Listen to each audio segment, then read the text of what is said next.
Hi everyone, today we will talk about how to fix or how to solve Telegram slow download problem.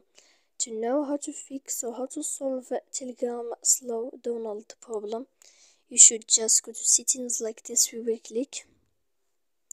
After that, in this page you will click apps, default apps, app settings. When you will see this list, you will go down to find the application of Telegram and you will enter.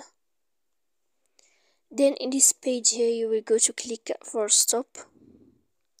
After that you will click storage. Then in this page you will click clear cache.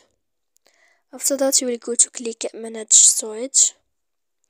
And when you will end all this, you can turn off your Wi-Fi. So please don't forget to support us by like and subscribe. See you next time in another video, and thank you for watching.